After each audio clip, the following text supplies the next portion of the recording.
Okay, it seems like almost everyone is obsessed with this Steam Deck thing, so let's fire up the old 60 FPS slideshow, dust off the soy jacks, and exploit the algorithm for money yet again. Now, I actually have a few different perspectives about this thing, so I guess I'll go over the positive ones first. Valve is creating this Steam Deck. I think it's mostly supposed to be a competitor with the new Nintendo Switch. I mean, just look at it, it kind of looks like a Nintendo Switch.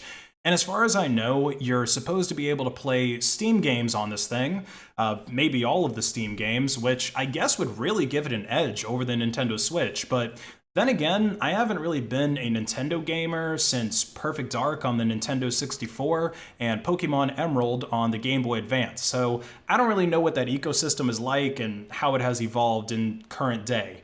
Now, I won't really go too much into the specs of this thing or whether or not it's going to actually be good for gaming compared to other mobile gaming solutions, because for one, this thing hasn't actually come out yet. It's supposed to launch in December, so I think that that's going to be a better time to test it for mobile gaming, like with the games that are out then.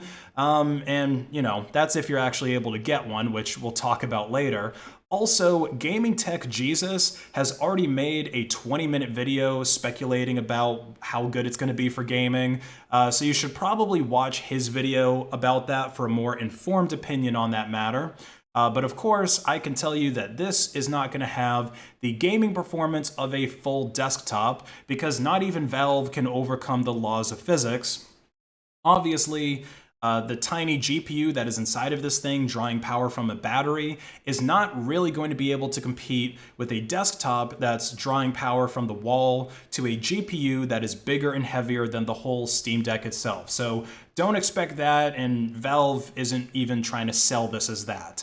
But you probably wanted me to talk more about the fact that the Steam Deck runs GNU/Linux, well, SteamOS, which will now be based off of Arch Linux instead of Debian. Now, this is where my opinions start to splinter off a bit, because there's a couple of ways that this could go. On one hand, this could be really good for Linux, because besides people just not caring about all of the spyware that exists within Windows, the primary reason that people still use Windows is for gaming. That's probably the number one excuse that I hear from nerds who are still using Windows. But now we have Valve creating a Linux gaming console, which will greatly incentivize game developers to make their games work on Linux and make them work well. And if they do, the only excuse left for using Windows, besides maybe Stockholm Syndrome, will be people who are dependent on Adobe's apps like Photoshop and Premiere, which is a very small market share of computer users, especially if we compare it to the people who are gaming.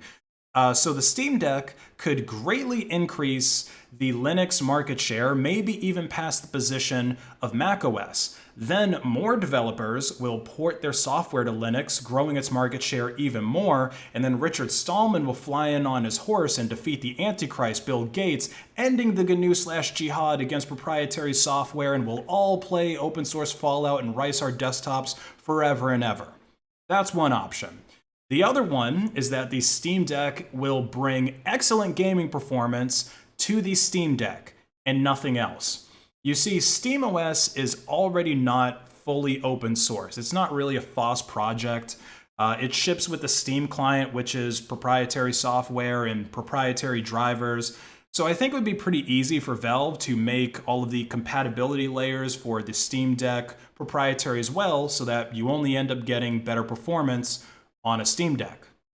I don't really think something like that is super out of the question, and if that happens, I don't think that this will overall be very helpful for Linux, because while the percentage of Linux gamers on Steam might increase according to like Steam statistic reports and things like that, and maybe browsers viewing user agents are going to see more people using Linux, those so-called Linux gamers are going to be living inside of a walled garden, which kind of defeats the whole purpose of GNU/Linux, if you ask me.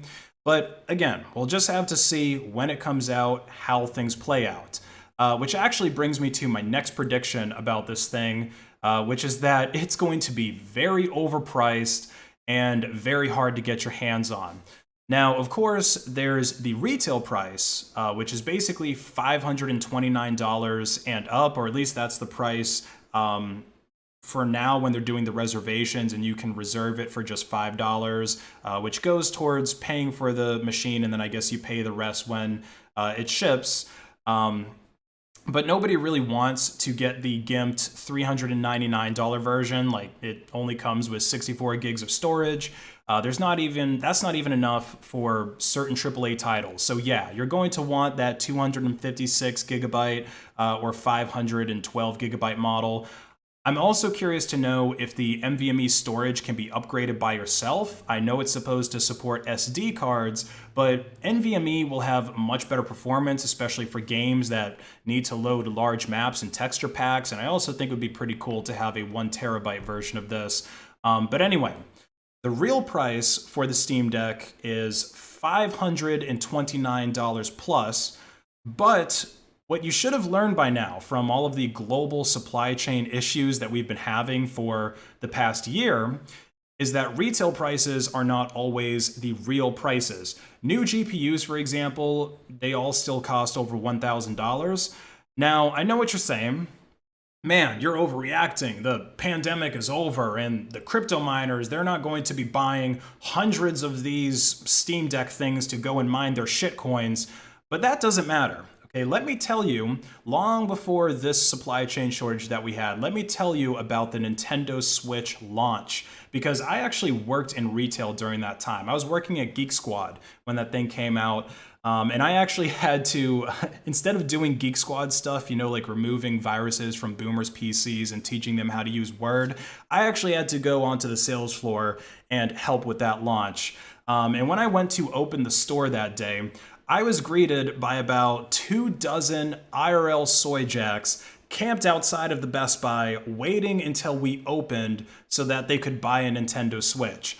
And of course, many of the people buying these were resellers who would just sell them on eBay for, I think, over $1,000. Like, I don't even think that's an exaggeration. I'm pretty sure people were selling Switches on eBay for $1,000, and then other IRL soy jacks were actually willing to pay that. So man, I really don't want that to happen, but I really think that that's how it's going to go down. Now, yes, Valve is taking precautions by making it so that you can't reserve one unless you have a Steam account with purchases already on it, but still, there's tons of people with Steam accounts. And I wouldn't be surprised if all of the ones that can be reserved and are actually going to ship are already reserved. But again, we'll just have to see in 5 months when these things are supposed to start shipping. I'll probably end up reserving one for myself just to kind of test out this theory. And of course, see if it actually is a walled garden, make a couple videos about it, maybe install Gentoo on it, claim it as a tax write-off, and then give it to my nephew for his birthday since he really likes his Nintendo Switch. And this is probably a cooler version of that. So yeah, we'll see how that goes. Hopefully this ends up being good for Linux. Hopefully the same performance improvements that gamers get with this will also apply to all of GNU/Linux, and it's actually available for kids to get for Christmas and their birthdays instead of every soy jack neckbeard consuming it for themselves and contributing to the downfall of society.